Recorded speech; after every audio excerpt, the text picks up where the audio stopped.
북한이 남북 연락 채널을 전부 차단하기로 한 데 대해서 정치권에서도 촉각을 곤두세우고 있습니다. 더불어민주당은 대북전단 살포가 원인이라며 이에 대한 대처에 방점을 찍고 있는 반면 미래통합당은 굴종적인 태도라며 정부의 대북 정책 전반을 비판했습니다.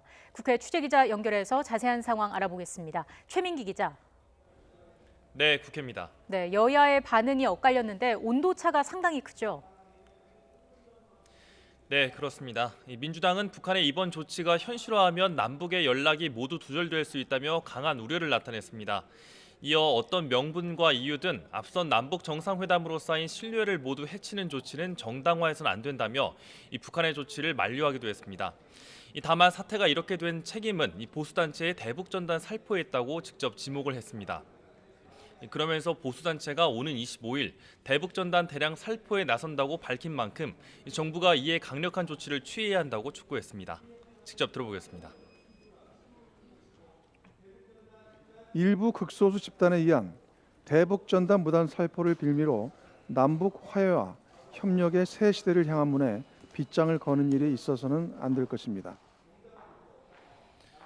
또 민주당은 재발 방지를 위한 입법에도 적극적으로 나선다는 계획입니다. 이 반면 통합당은 국제 제재와 코로나 사태에 대한 돌파구를 찾기 위해 북한이 판을 흔드는 것이라고 진단했습니다. 이 북한의 연락 채널 차단은 대북 전단의 빌미 삼아서 이 저자세로 굴종해오던 우리 정부를 휘두르려는 것이라고 비판했습니다. 주호영 원내대표는 라디오 인터뷰에서 북한이 대한민국을 어린애 취급하고 있다고 말한 데 이어서 원내대책회의 이후 기자들과 만나서는 정부가 북한의 기분을 맞춰온 결과가 참담하다며 문재인 정부의 대북 정책에 화살을 돌렸습니다. 늘 이 저자세로 굴종적인 자세를 해오다가 이런 일이 생겼다고 저는 그래 보고 있습니다.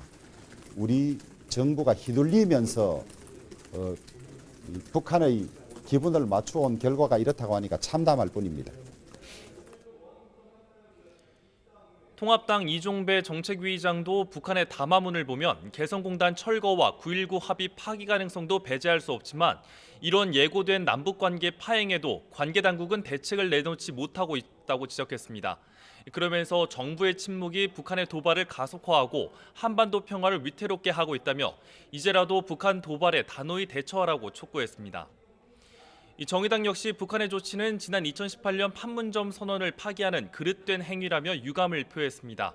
김종철 선임 대변인은 논평을 통해 모든 연락을 끊겠다는 북한의 엄포는 과거 실패했던 고립의 길로 다시 들어서는 것뿐이라고 지적했습니다.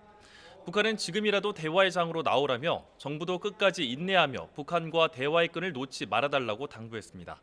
지금까지 국회에서 YTN 최민기입니다.